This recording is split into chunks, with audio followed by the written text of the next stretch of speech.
स्वागत है आपका मेरे फिजिक्स सीरीज की इस अगली कड़ी में। आइए शुरू करते हैं बोर क्वांटाइजेशन थ्योरी। पहले की वीडियो में मैंने रदरफोर्ड मॉडल और बोर मॉडल के बारे में बता दिया था। अब आगे जारी रखने के लिए हमने जो बोर का मॉडल डिस्कस किया था, आप मेरी पुरानी वीडियो की सीरीज में जाके उसे देख सकते हैं। इस समय हम जो चर्चा कर रहे हैं, जो बोर ने 3 एजम्पशन किए थे, उनमें हाइड्रोजन स्पेक्ट्रम की उन्होंने कैसे व्याख्या की, तो वो हम इस वीडियो में जानेंगे बोर के क्वांटाइजेशन थ्योरी में। आपको पता है कि हाइड्रोजन में एक परमाणु और एक इलेक्ट्रॉन होता है, और ये प्रोटॉन और इलेक्ट्रॉन मध्य एक पॉजिटिव चार्ज से डिनोट किया गया है, जिसे हमने प्लस ई से चार्ज दिया है, और उतना ही आवेश इलेक्ट्रॉन के पास भी होता है, लेकिन वो ऋणात्मक आवेश होता है, अतः हमने उसको माइनस ई से सिंबलाइज किया है। तो इन दोनों के मध्य जो बल लगता है उसे हम कूलाम बल से जानते हैं। अब जो बोर की एजम्पशन थी या रदरफोर्ड की एजम्पशन से उन्होंने लिया था कि परमाणु के नाभिक के चारों ओर इलेक्ट्रॉन गति कर रहे हैं, तो इस इलेक्ट्रॉन गति करने में वो जो वृत्ताकार पथ अपनाते हैं, उसके लिए उस गति को जारी रखने के लिए उनके मध्य यानी कि नाभिक और वृत्तीय गति के मध्य जो कारण होता है वो होता है अभिकेंद्रीय बल। तो इस प्रकार हम उस थ्योरी से इस थ्योरी को रिलेट करके हाइड्रोजन के बारे में, स्पेक्ट्रम के बारे में और क्वांटाइजेशन थ्योरी के बारे में जानेंगे। आपको पता है, जैसे अर्लियर मैंने कहा है कि इलेक्ट्रॉन और प्रोटॉन होता है, उनके बीच एक आकर्षण बल होता है जिसे हम कूलाम आकर्षण बल के नाम से जानते हैं, और उसका जो फॉर्मूला होता है वो होता है 1/4πε0 Q1 Q2 upon are square, जहां Q1 यानी कि जो मैंने E से डिनोट किया है, ये एक आवेश का, एक कण का आवेश है, और ये दूसरे कण का आवेश है, और R उनके मध्य की दूरी है, और यहाँ पर जो एप्सिलॉन 0 आपको दिख रहा है, ये है निर्वात में विद्युतशीलता। तो इस प्रकार इस समीकरण 1 को हमने कूलाम बल से डिफाइन कर लिया, यानी कि जो कूलाम बल होता है उसका मान इस प्रकार से हम लिखते हैं।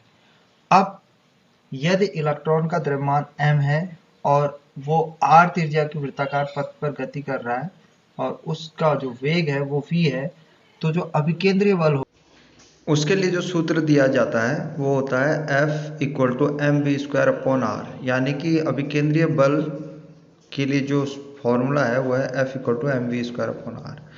अगर आप अभिकेंद्रीय बल के बारे में ज़्यादा जानना चाहते हैं तो मैंने पुरानी वीडियो में अपलोड किया है, आप उसको देख लीजिएगा, वहाँ से आपको अभिकेंद्रीय बल के बारे में पूरी जानकारी मिल जाएगी। जहाँ है इलेक्ट्रॉन का द्रव्यमान और v जिस वेग से वो गति कर रहा है, और r उसकी त्रिज्या है।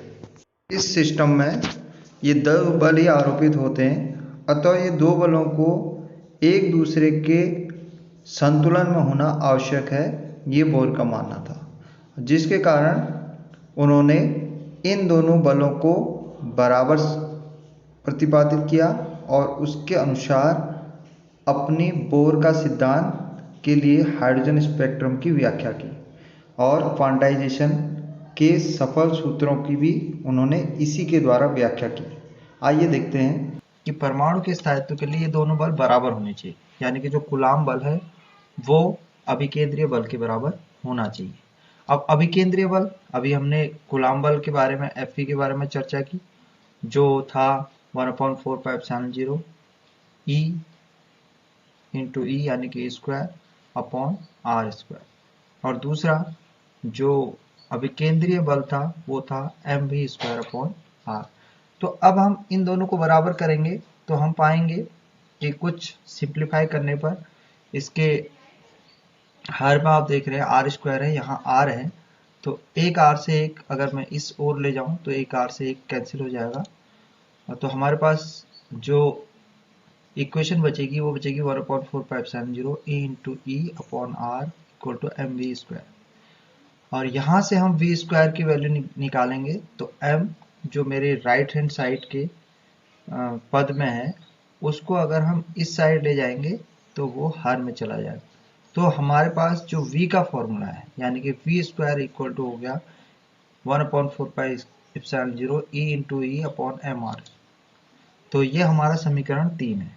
आप ध्यान दीजिए, पहला समीकरण था कूलॉम फोर्स के लिए, दूसरा जो समीकरण था वो था अभिकेंद्रीय बल के लिए, तीसरा समीकरण हमने वी स्क्वायर का फॉर्मूला निकाला है। ये आगे आएंगे काम। तो इससे हम जो बोर का रेडियस है nth ऑर्बिट का वो निकाल सकते हैं। जैसा बोर ने कहा था कि परमाणु केवल उन्हीं कक्षाओं में गति करते हैं जिनके लिए जो कोणीय संवेग होता है वो nh/2π के बराबर होता है। तो यहाँ पर जो संवेग है mvr कितने के बराबर होना चाहिए, nh/2π। अब यहाँ से हम देखते हैं तो v की वैल्यू अगर हम गणना करेंगे तो m और r जो यहाँ पर अंश में है या राइट हैंड साइड में है और हम दूसरी साइड लेके जाएंगे तो ये हर में आ जाएंगे। तो अब हमारे पास जो v का फॉर्मूला बचा वो बचा v इक्वल टू nh/2πmr। तो ये जो हमारा समीकरण 4 है। अभी हमने समीकरण 3 में वी स्क्वायर का फॉर्मूला देखा था और ये हमें v का फॉर्मूला मिला। तो इन 3 और 4 दोनों समीकरणों को बैलेंस करने के लिए हम v का वैल्यू, इस वैल्यू को समीकरण 3 में रख लेते हैं। अब समीकरण 3 में रखने पर हम देखते हैं 1/4πε0 E into E upon M R और यहाँ का स्क्वायर यानी कि ये v के स्क्वायर के बराबर था। तो फर्दर हम इसको सॉल्व करेंगे तो हम पाएंगे कि हमें इस प्रकार का समीकरण मिलेगा। हमने जो स्क्वायर था वो ओपन कर लिया तो सभी जो पद थे उनमें सब स्क्वायर आ जाएंगे। जो 2π था 4π स्क्वायर हो गया, m स्क्वायर हो गया और r स्क्वायर। इस प्रकार हम देखते हैं यहाँ से कुछ पद आपके कैंसिल हो सकते हैं, जिन पदों में हम यहाँ देखेंगे m स्क्वायर है तो m भी कैंसिल हो जाएगा, r है यहाँ r स्क्वायर तो इधर इस साइड में आपका mr बचेगा।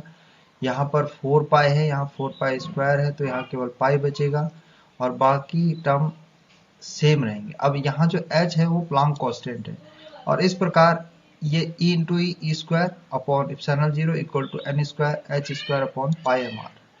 तो एक ही सिंपल फॉर्मूला हमको यानी कि हमने जो पद थे वो एक दूसरे साइड लेके बाएं पक्ष दाएं पक्ष में ले जाने के बाद ये प्राप्त होते हैं। यहाँ पाई mr जो है इस ओर से उस ओर जाएगा तो फिर square equal to pi mr equal to ε0 हम दूसरी ओर लेके जाते हैं यानी कि लेफ्ट हैंड साइड से राइट हैंड साइड की ओर, तो square equal to n square h square हो जाएगा। और यहाँ से r की वैल्यू, अब ये पूरा टर्म आप e स्क्वायर पाई m नीचे ले जाएंगे तो r की वैल्यू आपको मिल जाएगी r equal to ε0 n square h square e square pi m। तो इसका मतलब जो nth ऑर्बिट में इलेक्ट्रॉन है उसकी जो त्रिज्या है वो इस फॉर्मूले से निकाली जाएगी। अब आप देख रहे हैं इनमें मोस्ट ऑफ जो कांस्टेंट हैं, मोस्ट ऑफ जो टर्म है वो सारे कांस्टेंट है। ε0 कांस्टेंट है, n स्क्वायर कांस्टेंट है, h square h Planck constant है, e इलेक्ट्रॉन या प्रोटॉन का आवेश है और पाई भी कांस्टेंट है और m उसका द्रव्यमान है। तो ये सारे कांस्टेंट टर्म है। तो इस प्रकार हम देखते हैं कि जब एक इलेक्ट्रॉन किसी निश्चित नॉन रेडिएटिंग ऑर्बिट में गति करता है तो उसकी जो त्रिज्या है वो इस प्रकार ज्ञात की जाती है। अब जो nth ऑर्बिट में हाइड्रोजन एटम है उसके हम एनर्जी के बारे में चर्चा करेंगे। तो उसकी जो भी इलेक्ट्रॉन उस स्थिति में है उसके पास दो एनर्जी होंगी, एक जैसा आप जानते हैं गतिज ऊर्जा और दूसरा स्थितिज ऊर्जा।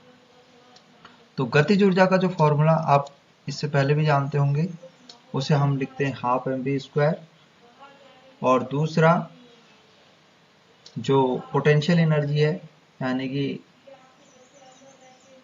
स्थितिज ऊर्जा है, उसके लिए हम दो आवेशों की स्थितिज ऊर्जा का फॉर्मूला ज्ञात करेंगे और तब चेक करेंगे। अब ये वाला जो फॉर्मूला अभी देखा आपने, ये हमने समीकरण जो पुराना था जब हमने वी स्क्वायर का फॉर्मूला निकाला था, यानी कि तीसरा समीकरण, उससे हमने ये फॉर्मूला लिया है 1/4πε0 into a upon r m we square. तो यहाँ से एम वी स्क्वायर हमको इतना ज्ञात हुआ था। अब इसकी गतिज ऊर्जा k equal to half M we square होती है। यहाँ पर हमको एम वी स्क्वायर का मान पता है, तो आप काइनेटिक एनर्जी का मान ज्ञात कर सकते हैं समीकरण 1 से, यानी कि हमने 1/2 से इसमें भाग दे देना है। तो इस प्रकार हमें उस इलेक्ट्रॉन की गतिज ऊर्जा प्राप्त हो जाती है। अब पोटेंशियल एनर्जी निकालने के लिए हमारे पास दो चार्ज हैं, और उन दो चार्जों के लिए जो पोटेंशियल एनर्जी का फॉर्मूला होता है वो निम्न सूत्र से दिया जाता है, जो V equal to 1/4πε0 Q1 Q2 upon R, जहाँ Q1 एक चार्ज है जो नाभिक का चार्ज दर्शाया गया है, Q2 दूसरा चार्ज है जो इलेक्ट्रॉन का चार्ज है, और R उनकी त्रिज्या है यानी कि उनके बीच की दूरी है। अब हाइड्रोजन में और इलेक्ट्रॉन के मध्य जो वैद्युत विभव होगा, अब दोनों में आवेश बराबर है, एक में प्लस ही है एक में माइनस ही है, तो आप V इक्वल टू फॉर्मूला हो जाएगा 1/4πε0 प्लस ही को हम मल्टीप्लाई करेंगे माइनस ही आवेश से, और उसके बाद बट्टे R यानी कि उनके मध्य की जो दूरी है, और जहाँ इलेक्ट्रॉन और प्रोटॉन का आवेश है। तो इस प्रकार हमें जो पोटेंशियल एनर्जी मिलती है वो V equal to -1/4πε0 square upon R प्राप्त हो जाती है। अब कुल ऊर्जा निकालने के लिए हम काइनेटिक एनर्जी और पोटेंशियल एनर्जी को जोड़ देंगे। अब हमें अभी थोड़ी देर पहले जो काइनेटिक एनर्जी का फॉर्मूला निकाला था वो था k equal to half 1/4πε0 square upon R, और जो पोटेंशियल एनर्जी का फॉर्मूला था वो था -1/4πε0 स्क्वायर अपॉन R। अब इन दोनों को हम ऐड करते हैं, तो E इक्वल टू, यहाँ पर मैंने k की जगह k का मान रख दिया, और माइनस सिंबल इसलिए ये प्लस है, और v का मान माइनस है, तो प्लस माइनस जब मल्टीप्लाई होंगे तो माइनस आ जाएगा, तो ये हो जाएगा 1/4πε0 ई स्क्वायर अपॉन आर। अब आप देख रहे होंगे बाकी टर्म सेम है, 1/4πε0 स्क्वायर अपॉन आर, ये टर्म दोनों में कॉमन है, और यहाँ हाफ है यहाँ 1 है, तो हाफ माइनस 1 यानी कि आपको इसका माइनस हाफ मिल जाएगा 1/4πε0 स्क्वायर अपॉन आर। तो ये एनर्जी हो जाएगी हाइड्रोजन एटम। अब इस प्रकार हमें टोटल एनर्जी मिल गई। अब ये टोटल एनर्जी, और ये हमने त्रिज्या निकाली थी R का मान, जो अभी मैंने थोड़ी देर पहले चौथे समीकरण में बात की थी, उसमें हमने R का मान निकाला था। तो अब R की वैल्यू आप इसमें पुट कर सकते हैं, तो R की वैल्यू आप इसमें पुट करेंगे तो आप पाएंगे तो जो E की वैल्यू हो जाएगी वो हो जाएगी -1/2 1/4πε0 ई स्क्वायर ऐसी रहेगा, और यहाँ R की जगह मैंने ये पूरा इसका टर्म रख दिया, यानी कि e square n square h square, और जो ये ई स्क्वायर पाई एम था ये आपका ऊपर शिफ्ट हो जाएगा, तो इसके नीचे आता बट्टे में, तो ये ऊपर चला गया। तो इस प्रकार इसको सॉल्व करने के लिए हम इजी सॉल्व करने के लिए इसमें 4 पाई और से डिवाइड और 4 पाई से भाग कर देंगे। हम इसको एक स्टैंडर्डाइज फॉर्म में लाने की कोशिश करते हैं। तो 4 पाई से और 4 पाई से गुणा और भाग करने पर इसमें कोई अंतर नहीं आएगा, इसलिए इस प्रकार हम इसको रख सकते हैं। ये सेम है -1/2 1/4πε0 सेम है, यहाँ पर मैंने 4 पाई से मल्टीप्लाई और डिवाइड कर दिया। अब ये करने के बाद अब आप देख रहे हैं 1/4πε0 यहाँ और 1/4πε0 ये एक साथ ले लेंगे, तो ये हमारे पास इसका स्क्वायर हो जाएगा 1/4πε0 का स्क्वायर।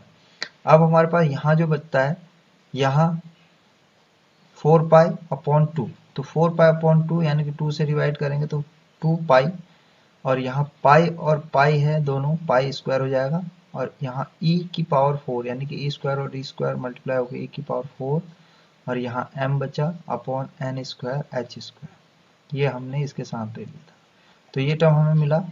अब इस प्रकार आप देख रहे हैं कि ये सारे जितनी भी चीजें हैं सब कांस्टेंट हैं, जिनका हम नियतांकों का मान रखेंगे। जो 1/4πε0 का वैल्यू है वो है 9 × 10⁻⁹ और उसके बाद E की वैल्यू 1.6 इंटू 10⁻⁻19 कूलाम और M की वैल्यू जो है 9.1 इंटू 10⁻31 और H की वैल्यू हम इस प्रकार लिख सकते हैं। तो ये सारे मान रखने के बाद आप देखेंगे कि जो एनर्जी आती है इलेक्ट्रॉन की वो आती है 13.58 upon n square electron volt, यानी कि ये कांस्टेंट है। ये डिपेंड किस पे कर रहा है? n। अब n क्या चीज है? n कक्षाओं का नंबर है, यानी कि पहली कक्षा अगर हम रखेंगे तो n स्क्वायर की वैल्यू 1 आएगी। n इक्वल टू 1 के लिए ये 1 वैल्यू हो जाएगी। तो जो पहली कक्षा में जो इलेक्ट्रॉन गति कर रहा है उसकी एनर्जी होगी -13.58 इलेक्ट्रॉन वोल्ट। दूसरी यानी कि n की वैल्यू अगर 2 रखेंगे तो ये n स्क्वायर 2 का स्क्वायर यानी कि 4 हो जाएगा। इस प्रकार इसको सॉल्व करेंगे तो ये 1/4 ऑफ किसका हो जाएगा? E1 यानी कि पहले का। आप देख रहे होंगे ये माइनस में ही है सारे सिंबल, यहाँ मैं नहीं लिखा है लेकिन ई की वैल्यू जो है माइनस में है। तो माइनस ये घट रहे हैं, यानी कि कम क्या हो रहा है कि एनर्जी लेवल जैसे जैसे हायर एनर्जी में जा रहे हैं तो माइनस की वैल्यू कम होते जा रही है, यानी कि उसकी एनर्जी बढ़ते जा रही है। तो E3 में इसी प्रकार, और अप टू जो अगर इन्फिनिटी में जाएंगे तो n की वैल्यू इन्फिनिटी रखने पर ये वैल्यू 0 आ जाएगी। तो हम देख रहे हैं कि जैसे जैसे हम ऊपर की ओर जा रहे हैं, यानी कि नाभिक के कक्षाओं से जितनी दूरी पर अगर कोई इलेक्ट्रॉन है तो उसकी एनर्जी उसी तरीके से बढ़ते जा रही। तो इस प्रकार जो बोर का पहला सिद्धांत था वो था कि हर एक कक्षा का जो एनर्जी है वो निश्चित है और बीच में किसी एक कक्षा और दूसरे कक्षा के बीच कोई भी इलेक्ट्रॉन नहीं पाया जाएगा। इसी को क्वांटीकरण कहा। उन्होंने कहा कि जो निश्चित कक्षाएं हैं जिनमें कोई विकिरण उत्सर्जित नहीं हो रहा है उनमें जो इलेक्ट्रॉन रह रहे हैं उनका जो ऊर्जा का मान निश्चित है और इसी को क्वांटीकरण कहा गया, यानी कि एनर्जी का हमने क्वांटाइजेशन कर दिया। तो जो इलेक्ट्रॉन उसमें रिवॉल्व करते हैं उनकी एक सर्टेन एनर्जी होती है, ये उस फॉर्मूले को डिफाइन करता है। और दूसरा, आप जो हाइड्रोजन स्पेक्ट्रम है की बात कही, जो उनका तीसरा एज्यूमेशन था कि जब कोई इलेक्ट्रॉन उच्च ऊर्जा स्तर से निम्न ऊर्जा यानी कि उच्च कक्षा से निम्न कक्षा में जाता है तो वो कुछ विकिरण छोड़ता है और वो उस कक्षाओं के ऊर्जा के अंतर के बराबर होता है। तो इस प्रकार ऊर्जा में जो ऋणात्मक मान, जैसे अभी मैंने पहले डिस्कस किया था, ऊर्जा का ऋणात्मक मान है इलेक्ट्रॉन और प्रोटॉन की बंधन ऊर्जा को प्रदर्शित करता है। जब n इक्वल टू 1 होता है तो इसको हम ग्राउंड स्टेट कह देते हैं और इससे ऊपर जैसे जैसे ऊर्जा स्तर बढ़ते जाते हैं इनको हम एक्साइटेड स्टेट या उच्च ऊर्जा स्तर कहते हैं। जब कोई इलेक्ट्रॉन निम्न ऊर्जा स्तर से उच्च ऊर्जा में जाता है तो वो क्या करता है कि एनर्जी कुछ हम उनको देनी पड़ेगी और वो उच्च ऊर्जा स्तर में पहुंच जाएगा। अगर वो उच्च ऊर्जा स्तर में है तो उसको हमें एनर्जी वो स्वतः ही उत्सर्जित करेगा और निम्न ऊर्जा स्तर में आ जाएगा। आशा है कि ये फॉर्मूला और वीडियो आप समझ पाए होंगे। कुछ मैथमेटिकल कैलकुलेशन थी, जितनी जल्दी आप इनको थोड़ा सॉल्व कर पाएंगे तो वो आपके लिए फ़ायदेमंद होगा। अगर कोई चीज़ समझ में नहीं आती है तो आप फिर से रिवाइज कर सकते हैं, वीडियो दोबारा देख सकते हैं। और इसके बाद जो स्पेक्ट्रम की व्याख्या है, क्वांटाइजेशन की व्याख्या है, क्वांटीकरण मैंने बता दिया कि बोर ने क्वांटाइजेशन बता दिया, लेकिन इसके आगे उन्होंने स्पेक्ट्रम को कैसे डिफाइन किया वो अगले वीडियो में डिस्कस करेंगे। तो तब तक के लिए बने रहिए, चैनल को सब्सक्राइब कीजिए और लाइक कीजिए ताकि मैं ऐसी वीडियो आपके लिए और अच्छे बेहतर तरीके से अपने वीडियोज में और अपग्रेडेशन लाके आप तक पहुंचा सकूं। देखने के लिए धन्यवाद।